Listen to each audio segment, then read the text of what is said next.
নমস্কার, আমি নীলাদ্রি। প্রপার্টি কানেক্টের নতুন এপিসোডে আপনাকে স্বাগত। এই এপিসোডটা অ্যাকচুয়ালি গত এপিসোডের সাথে অনুসারী।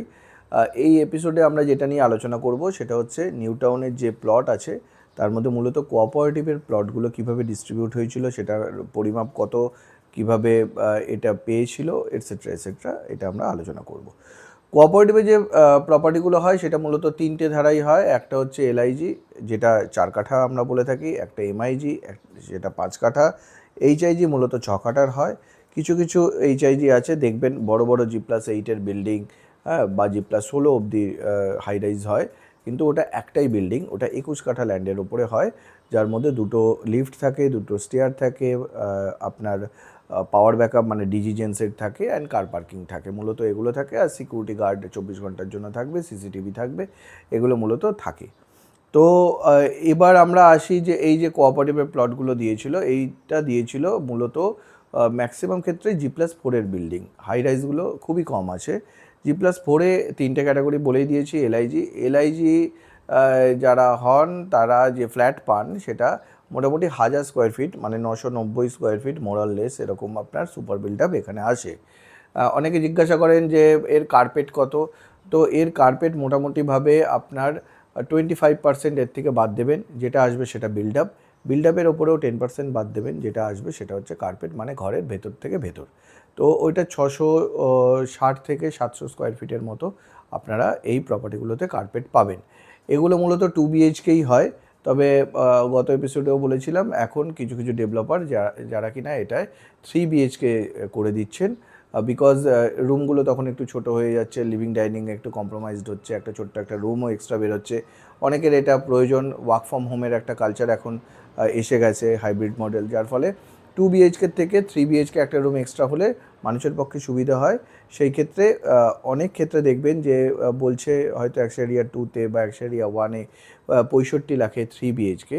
তো 3 বিএইচকে অ্যাকচুয়ালি কিন্তু ওটা কিন্তু 1000 স্কোয়ার ফিটের মধ্যেই হচ্ছে। স্কোয়ার ফিট একই থাকছে, ওটা কিন্তু বাড়ছে না, অ্যান্ড প্রাইস একই থাকছে, বিকজ এখন এলআইজি অ্যাক্সেরিয়া 1-এ যে প্রাইসটা যাচ্ছে সেটা 60 থেকে 65, ডিপেন্ড অন লোকেশান। যদি আপনার অ্যাক্সিস মল, যদি আপনার নিউটাউন বাস স্ট্যান্ড, বিশ্ববাংলা গেটের কাছাকাছি, মানে সিসি ব্লক, সিডি ব্লক, এগুলোই হয়, দামটা একটু বেশি হয়। অ্যান্ড যদি একটু ভেতর দিকে হয়, ডিবি ফিবি যদি হয়, দামটা একটু কম হয়, রিজনেবল হয়। তো একটু কম বলতে সামান্যই কম, খুব বেশি কম আবার ভাববেন না। তো এটা গেল হচ্ছে এলআইজি। যারা কিনা 2 বিএইচকে খুঁজছেন তাদের কাছে অনলি ওয়ানই অপশান এলআইজি, এছাড়া অপশান খুবই কম তাদের ক্ষেত্রে।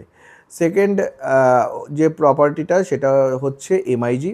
এমআইজি হয় মূলত 5 কাঠার ওপরে, দুটো বেডরুম খুবই ভালো বেরোয়, একটা একটু কম্প্রোমাইজ বেরোয়। যদি আর্কিটেক্ট ভালো হন ডেভেলপারের, তাহলে 3টে বেডরুমে কিন্তু খুব সুন্দর বেরোয়, এই নয় যে বেরোয় না। অ্যাকচুয়ালি হয় কি, আমি আপনাকে বলি, ধরুন একটা রোড, যার পাশে বিল্ডিংগুলো পরপর পরপর আছে, তো রোডের শুরু ও রোডের শেষ, রাস্তার শুরু ও রাস্তার শেষে, মানে কর্নারের প্লট কিন্তু দুটোই হয়। বাদবাকি যে প্লটগুলো সবই কিন্তু মিডিল হয়ে যাচ্ছে। তো ন্যাচারালি পিছন দিকেও আবার আরেকটা রাস্তা আছে, তার সামনেও বিল্ডিং আছে। তো এই ক্ষেত্রে হয় কি, যে সাইড বাই সাইড, মানে পাশাপাশি দুটো ফ্ল্যাট হয়, যার ফলে স্পেসটা অনেক সময় অপচয় হয়। কিন্তু যদি সামনে পিছনে লেআউট থাকে তাহলে খুব সুন্দর লেআউট বেরোয়। সামনে পেছনে লেআউট না হলেও যদি ঠিকঠাক করে বের করা যায়, একটা বেডরুম তো নিদেন পক্ষে 100 স্কোয়ার ফিট, মানে 10x10 হওয়া উচিত। কিন্তু অনেক সময় আমরা দেখি যে এমআইজির ক্ষেত্রে একটা বেডরুম 80-90 এরকম স্কোয়ার ফিট আসছে, 100 আসছে না, মানে 10x9, 10x9.5 এরকম আসছে। তো এটা ডিপেন্ড করছে প্ল্যানের ওপর, আর্কিটেক্ট কেমন আছে তার ওপর, এগুলো সব কিছু। আলটিমেটলি ফ্ল্যাটেই তো আপনাকে থাকতে হবে। তো সেই জায়গায় এমআইজিটা একটু কম্প্রোমাইজড হয় 3 বিএইচকের জন্য। 3 বিএইচকের জন্য সবথেকে ভালো যেটা, সেটা হচ্ছে এইচআইজি ক্যাটাগরির ফ্ল্যাট, যেটা কিনা 1480 বা 1450 স্কোয়ার ফিট আমরা বলে থাকি সুপার বিল্ড আপে, যার কার্পেট মোরাললেস 1080 থেকে 1150 মতো কার্পেট আসে, ডিপেন্ড অন, এগেন আবার বলছি যে আর্কিটেক্ট কীভাবে প্ল্যানটা করছে তার উপরে। যদি স্পেস ইউটিলাইজেশন প্রপার হয় তাহলে 1160-70ও কার্পেট কিন্তু আসতে পারে। তো আপনারা এটা দেখে নেবেন, কারণ আপনাদের প্রত্যেককেই কিন্তু প্রপার্টির প্রাইস একই দিতে হচ্ছে।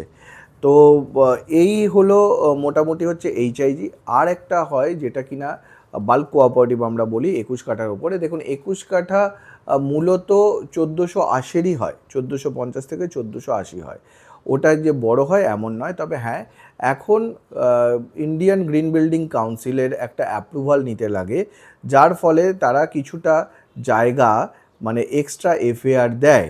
এর ফলে কি হচ্ছে, এর ফলে বিল্ডিংয়ের যেমন কিছু অ্যামেনিটিস বাড়ছে, সাথে সাথে আপনাদের স্পেসও একটু বাড়বে। সেক্ষেত্রে আপনার 1600 square feet plus super build up হয়ে যাবে, যেটা 1450 বা 1480 পুরনো এইচআইজিগুলোতে পাবেন। নতুন যে আন্ডার কনস্ট্রাকশনের বিল্ডিংগুলো হচ্ছে দেখবেন তাতে কেউ কেউ সুইমিং পুল দিচ্ছে, ছোট একটা বেবি পুল, কেউ কেউ দিচ্ছে আপনার একটা কমিউনিটি হল, কেউ কেউ দিচ্ছে একটা গেমস রুম। তো এরকমভাবে ওটা ডেকোরেট করা হচ্ছে। হ্যাঁ, গ্রিন বিল্ডিংয়ের জন্য যেটা ম্যান্ডেটারি সেটা হচ্ছে রেন ওয়াটার হারভেস্টিং, ওটা রাখতেই হবে, এটা ম্যান্ডেটারি। সেকেন্ড হচ্ছে যে আপনার সোলার সিস্টেমও কিন্তু ম্যান্ডেটারি।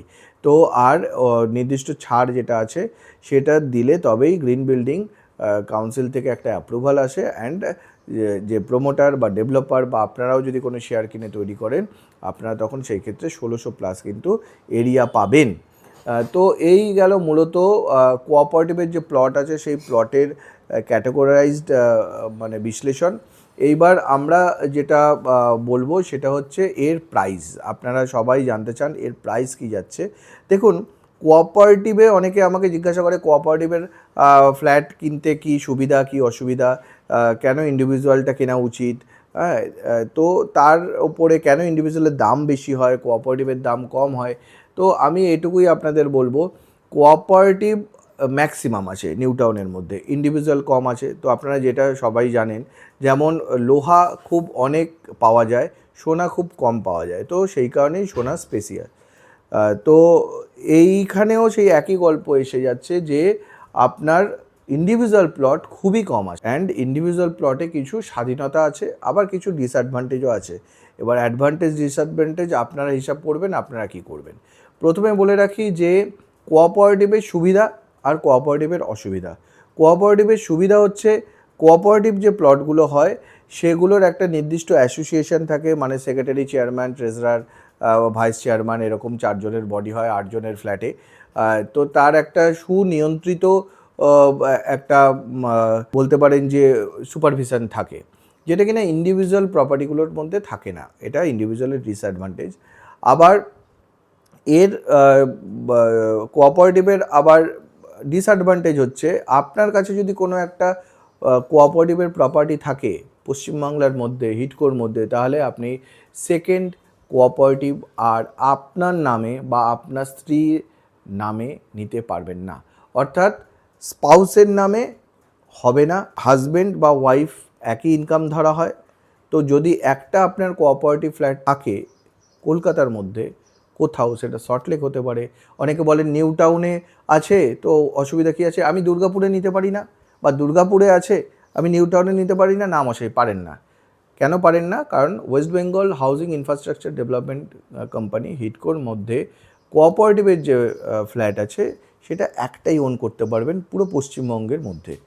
তাহলে কি হচ্ছে না হচ্ছে, তখন কি হচ্ছে, হয়তো মিসেসের বাবার নামে, মানে আপনার শ্বশুরমশাইয়ের নামে, বা ম্যাডাম যদি নেন তার শ্বশুরমশাইয়ের নামে, বা যদি 18+ ছেলে বা মেয়ে থাকে তাদের নামে, এইভাবে অন্য কোনো ব্যক্তির নামে পরিবারের মধ্যে আপনি ফ্ল্যাট ওন করতে পারেন। কিন্তু আইনত আপনি একই ব্যক্তি দুটো কোঅপারেটিভের ফ্ল্যাট ওন করতে পারেন না। এইখানে হচ্ছে ইন্ডিভিজুয়ালের সুবিধা। ইন্ডিভিজুয়ালে আপনি যত ইচ্ছে কিনুন, ধরুন একটা 3 কাঠার প্লটে কিনলেন প্রপার্টি, একটা 4.5 কাঠা কিনলেন, 2.25 কাঠা কিনলেন, কেউ কিচ্ছু বলতে যাবে না। কিন্তু কোঅপারেটিভের মধ্যে যদি কখনো জানতে পারে যে আপনার নামে বা আপনার স্ত্রীর নামে প্রপার্টি আছে, তাহলে একটি প্রপার্টি কিন্তু নিয়ে নেবে।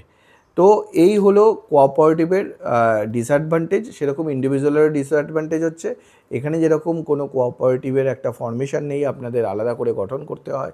তো এক্ষেত্রে ম্যাক্সিমামই হয় G+4 বিল্ডিংয়ের একটা ফ্লোরে একটা ফ্ল্যাট, তো ওনার মাত্র 4 জন হবেন, সেখানে আপনার মেনটেন্যান্সটা একটু বেশি পড়বে।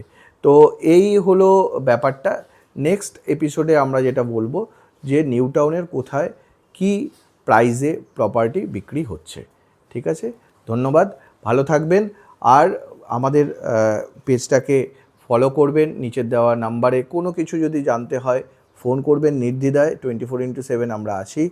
আর আমাদের এই উদ্যোগটাকে চালিয়ে নেওয়ার জন্য একটু কথা বলুন আমাদের সাথে, কমেন্ট করুন, লাইক আর শেয়ার অবশ্যই করবেন। নমস্কার।